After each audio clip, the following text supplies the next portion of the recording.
તમે પીટી ની એક્ઝામ આપવા જાઓ છો તો ઘણી બધી ગલત જાણકારી લઈને જાઓ છો? ના, મારા હોતા હોય એવું નહીં બની શકે.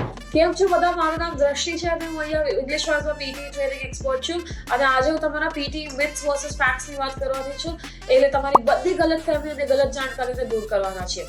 તો સૌથી પહેલો મિથ કે ગલતફહેમી સ્ટુડન્ટ્સ એ હોય છે કે સવારના પેપર આપશો તો ઈઝી હશે, કે સાંજના લેટ પેપર આપશો તો ઈઝી હશે, કે પછી સોમવાર કે શુક્રવારે પેપર આપજો ઈઝી હશે, યા તો પછી ઇન્ડિયા કે નેપાળ જઈને પેપર આપો ત્યાં ઈઝી આવે છે, અહીંયા ઓસ્ટ્રેલિયામાં ડિફિકલ્ટ આવે છે. એવું કશું જ નથી હોતું. પીટી નું પેપર જે છે એ પહેલાથી સેટ નથી થઈને આવતું. તમે જ્યારે એક્ઝામ દેવા જાઓ છો ત્યારે ઓટોમેટિકલી કમ્પ્યુટર જે છે એ ક્વેશ્ચન જનરેટ કરીને તમારા સામે મૂકતો હોય છે. એટલે કઈ બી વસ્તુ પહેલાથી ડિસાઇડેડ નથી હોતી. હું તમને એ સજેસ્ટ કરીશ કે તમે બરાબરથી બધા ક્વેશ્ચન્સની પ્રેક્ટિસ કરો. ઇઝી, મીડિયમ, ડિફિકલ્ટ બધું પ્રેક્ટિસ કરીને જાઓ તાકી ત્યાં તમે કોન્ફિડન્ટલી પેપર આપી શકો. બીજો મિથ કે બીજી ગલતફહેમી સ્ટુડન્ટ્સ એ હોય છે કે અગર આપણે એક્સ્ટ્રા વર્ડ્સ એડ કરશું રાઇટ ફ્રોમ ડિક્ટેશનમાં તો નેગેટિવ માર્કિંગ થશે અને લિસનિંગ અને રાઇટિંગમાં આપણને માર્ક્સ નહીં આવે. એવું કશું જ નથી હોતું. ઇંગ્લિશ વાઇઝના ઘણા બધા સ્ટુડન્ટ્સે પેપર આપ્યા છે અને 90માંથી 90 માર્ક્સ લઈને આવ્યા છે લિસનિંગ અને રાઇટિંગમાં એક્સ્ટ્રા વર્ડ્સ એડ કર્યા છે રાઇટ ફ્રોમ ડિક્ટેશનમાં. એટલે રાઇટ ફ્રોમ ડિક્ટેશનમાં એક્સ્ટ્રા વર્ડ્સના કોઈ માર્ક્સ નથી કપાતા. તમને જેટલી જરૂરત હોય એટલા એક્સ્ટ્રા વર્ડ એડ કરજો.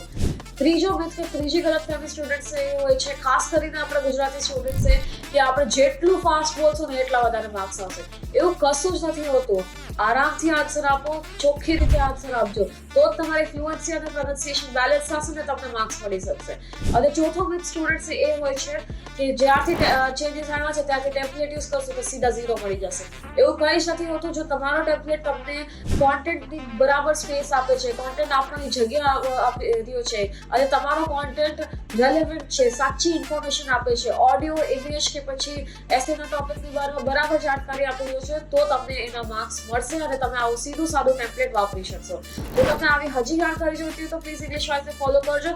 અને હવે જો સાચી જાણકારી મળી ગઈ છે પીટી એક્ઝામની બારેમાં અને ક્યાંથી પ્રિપેર કરવું એની બારમાં જાણવું છે તો પ્લીઝ આ નીચે દીધેલા નંબર પર કોન્ટેક્ટ કરજો. હવે બહુ જ રાજી હશો તમે તમારી પીટી જર્નીમાં હેલ્પ કરવા માટે. મારું નામ દ્રષ્ટિ છે ને, હું તમને બીજા વિડીયોમાં મળીશ. ચલો મળીએ.